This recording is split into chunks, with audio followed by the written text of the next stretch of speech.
चलो so now second part में हम देखेंगे, लास्ट सेशन में हमने क्या देखा, फिक्स बेस इंडेक्स नंबर की फॉर्मूला और चेन बेस इंडेक्स नंबर की formula that we have seen already. अब हम दोनों मेथड के एक एक सम देखेंगे। Now see, open your page number 7 in your textbook, 7th page ओपन करो और read your first para. See, we are asked that data about wholesale prices of wheat in a region are as follows. Taking the year 2005 as the base year. See, हमें clearly दिया हुआ है कि 2005 को base year लेना है और prepare the index number for the price of item for the remaining year. तो 2005 क्या हुआ हमारा base year। नाउ देखिए, सबसे पहले आपको एक चीज मैं बता दूं, जो बेस ईयर होता है उसका इंडेक्स नंबर ऑलवेज 100 होता है। जो भी ईयर आप बेस ईयर के तरीके से लोगे उसका इंडेक्स नंबर हमेशा कितना आएगा, 100। देखिए आपको दिया ही है कि prepare the index number for the remaining years, मतलब कि बाकी के ईयर्स के इंडेक्स नंबर हमको फाइंड करने हैं। See, years are given to us 2005 to 30. So write down year 2005, then 2006, then 2007, 8, 9, 10, 11, 12 और 30। तो ये years जो है हमें दिए हुए। इसमें प्राइस पर क्विंटल हमें दी है। देखिए, प्राइस पर क्विंटल दे या प्राइस पर किलोग्राम दे, प्राइस पर लीटर दे, प्राइस पर मीटर दे, इससे हमें कुछ फर्क नहीं पड़ता। हमारे लिए इंपॉर्टेंस क्या है, value of variable. Then whether it is expressed in per quintal, पर किलोग्राम, पर लीटर, पर मीटर और रुपीज और whatever B, just one requirement is there, that it must be a variable. So we can find here an index number. तो देखिए हमें value क्या दी है, फर्स्ट ईयर में we are given 1650, second year में 1690, then 1730, then 1750, then 1810, 1850, 1870, 1900 और 1950, इतनी values हमें दी गई और हमें बताया गया है कि 2005 को बेस ईयर लेना है और उस हिसाब से इंडेक्स नंबर फाइंड करने, मतलब कि fix base index number find करते हैं। अब मुझे ये बताओ, फिक्स बेस इंडेक्स नंबर में क्या होगा, base will be same. Fix base index number की फॉर्मूला क्या है, value of variable in current year upon value of variable in base year multiply by 100। तो बेस ईयर की वैल्यू कितनी हुई, 1650। तो इसका मतलब क्या हुआ, हर ईयर में बेस में क्या रहेगा, 1650 रहेगा। तो अब हम फाइंड करते हैं फिक्स बेस इंडेक्स नंबर।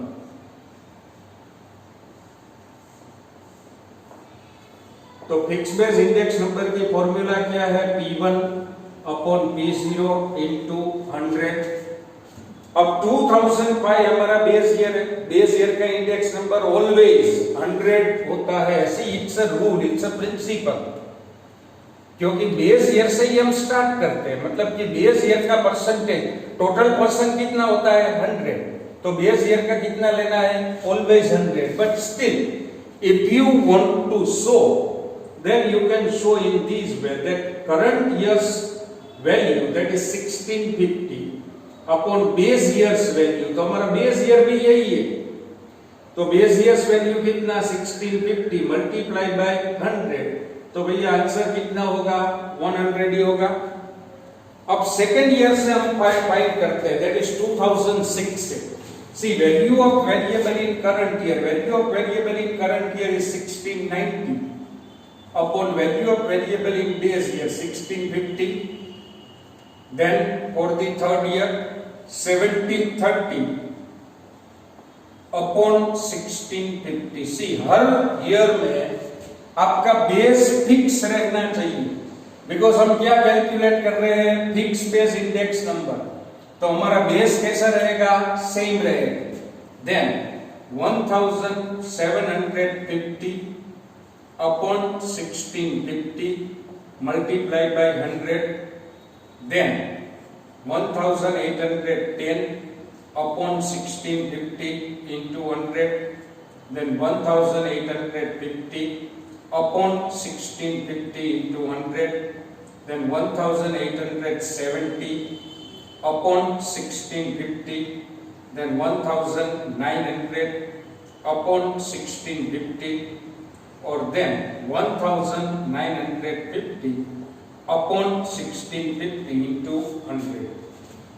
अब जरा हर साल की वैल्यू कैलकुलेट करो. Use your calculator and find out the value. See in the second year your index number will be 102.42.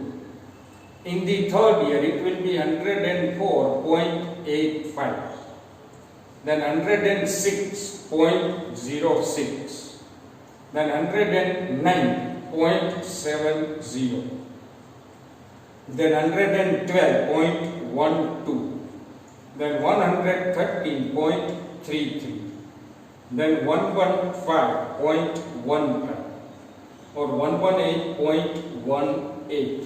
So these are the fixed base index number for various years from the year 2005 to 13. अब first paragraph read करो फिर से. एक और चीज हमारे पास से मांगी हुई है, तो देखिए, read your last sentence. We are asked that state the percentage increase in the price of wheat in the year 2013. तो 13 में wheat का प्राइस में कितना चेंज हुआ, देखिए. परसेंटेज चेंज हमें अगर फाइंड करना है, तो मैंने आपको एग्जांपल में भी बोला था 100 डिडक्ट कर दो. तो परसेंटेज चेंज के लिए 118.18 में से 100 डिडक्ट करो तो you will get answer 18.18. So we can say that price of quintal in 2013 in comparison to 2005 is rise by 18.18%. So ये हुआ हमारा फिक्स बेस इंडेक्स नंबर. अब सेकंड मेथड हम समझते हैं, चेंज बेस इंडेक्स नंबर. तो अब ये मैं रब कर देता हूं. अब सेकंड मेथड हम देखेंगे जिसमें चेन बेस, तो एक चेन लाइक स्ट्रक्चर क्रिएट करना है. चेन लाइक स्ट्रक्चर क्रिएट करना है मतलब क्या करेंगे, कोई भी ईयर की वैल्यू को उसके प्रीसीडिंग ईयर की वैल्यू के साथ कंपेयर करना है, प्रीवियस ईयर की वैल्यू के साथ कंपेयर करना है. तो हमें क्या मिलेगा, चेन बेस इंडेक्स नंबर मिलेगा. अब चेन बेस के लिए आप ओपन करो पेज नंबर 10. पेज नंबर 10 पे हमें एक सम दिया हुआ है. तो see the data about bimonthly closing prices of a shares in the year 2014 are given below. Compute the chain base index number from this data. तो now see bimonthly means 2 months price are given to us. So January, then March, then May, then July, then September, and then November.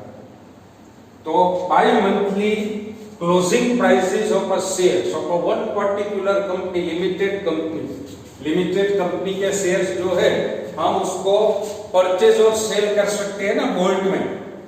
तो इसमें भी इसी तरह से हमें by monthly prices दी हुई है. एक ईयर के जनवरी फरवरी की ये कंबाइंड प्राइस है, मार्च अप्रैल की है, मई जून की है, जुलाई अगस्त की है, सितंबर अक्टूबर की है, और ये नवंबर दिसंबर की है. तो see price is given to us 22, then 21.20, then again 22, then 23, then 24.70, and then 26. Now see, we are asked that compute the chain based index number from this data. तो अब मुझे बताओ चेन बेस्ड इंडेक्स नंबर की formula क्या है? Value of variable in current year divide by value of variable in preceding year.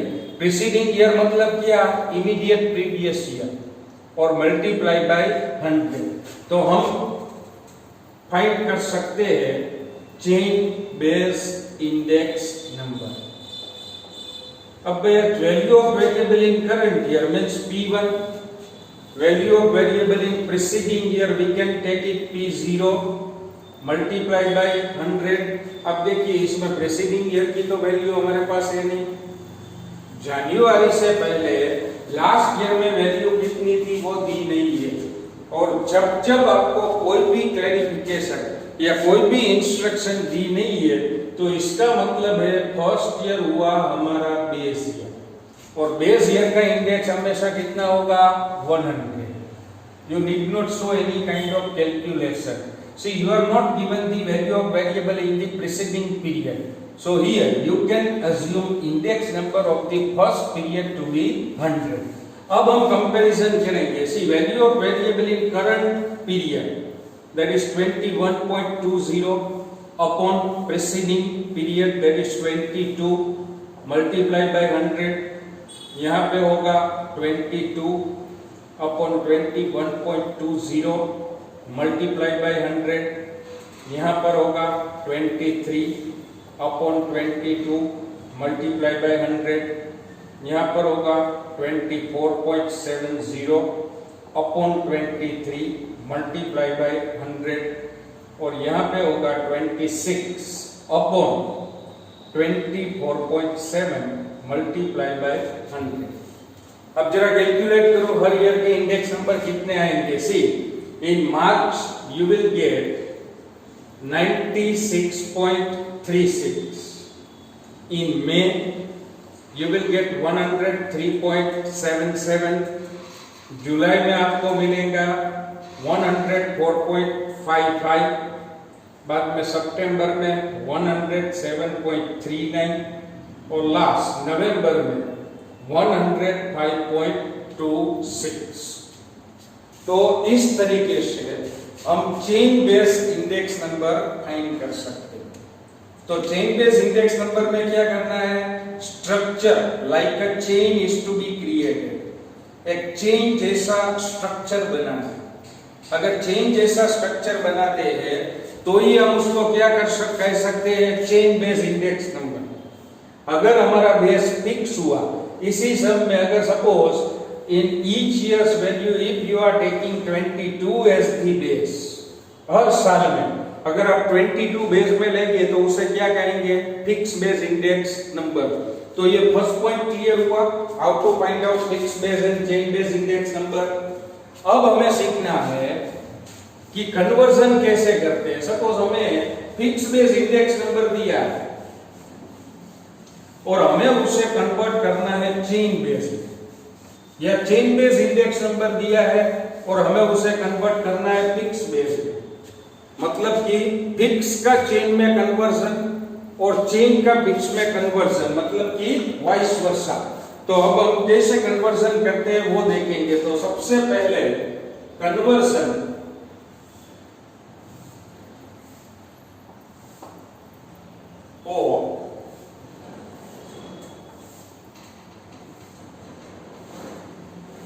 fixed base index number to chain based index number.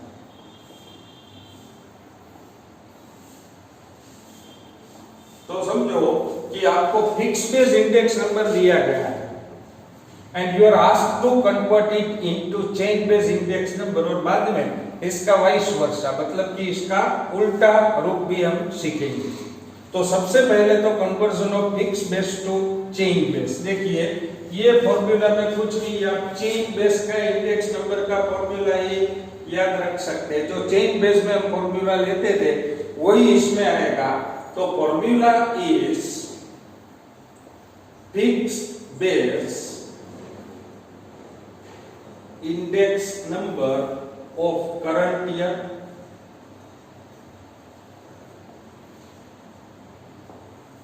Divide by fixed base index number of preceding year multiply by 100। तो देखिए ये formula कौन सी formula होगी, chain base की। तो आप ऐसा याद रख सकते हैं कि जब फिक्स बेस का चेन में कन्वर्जन करना है तो चेन बेस की फॉर्मूला लगेगी। देखिए fix base index number of current year, fix base index number मतलब क्या हुआ, वेरिएबल की वैल्यू। तो बेस करंट ईयर की वेरिएबल की वैल्यू, उसको डिवाइड करना है प्रीसीडिंग ईयर की वेरिएबल वैल्यू से, और हमें आंसर क्या मिलेगा, चेन बेस इंडेक्स नंबर। तो आप ये फॉर्मूला को सेपरेट याद रखने की बजाय आपके दिमाग में ऐसा ठान सकते हैं कि whenever we want to do the conversion of fixed base into chain base, then the similar formula will be applied. But भाई आप देखो दूसरा केस, ये थोड़ा टिपिकल केस है। अब हम चाहे समझ लो करना चाहते हैं conversion of chain base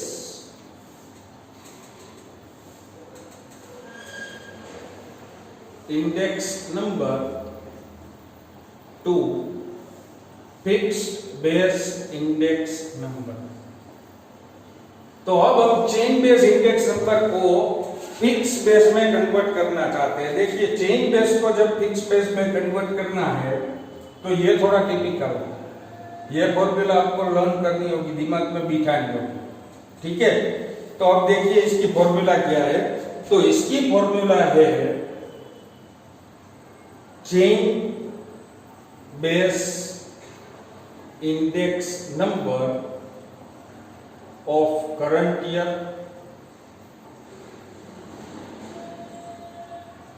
multiply by fixed base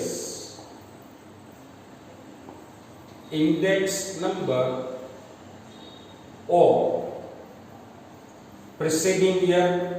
preceding year मतलब क्या आ गई, इमीडिएट प्रीवियस ईयर, और इसको डिवाइड करना है 100 से। तो देखिए ये थोड़ा कॉम्प्लिकेटेड केस होगा, बाकी इसमें कन्वर्जन बहुत ही सिंपल है। जो चेन बेस की फॉर्मूला थी वही फॉर्मूला इसमें अप्लाई करनी है। बट जब आप ऑपोजिट रूल अप्लाई करते हैं, दैट इज जब चेन बेस को फिक्स बेस में कन्वर्ट करना है, तब फॉर्मूला ये रहेगी। देखिए याद रखना, यहां पर है chain base index number of current year, उसको मल्टीप्लाई करना है fix base index number of preceding year, मतलब प्रीवियस ईयर के फिक्स बेस इंडेक्स नंबर से उसको कन्वर्ट करना है, और जो भी आंसर आएगा it is to be divided by 100, so we will be able to do the conversion. That's it. तो अब इसके सम्स जो है हम इसके बाद के नेक्स्ट सेशन में देखेंगे। Thank you.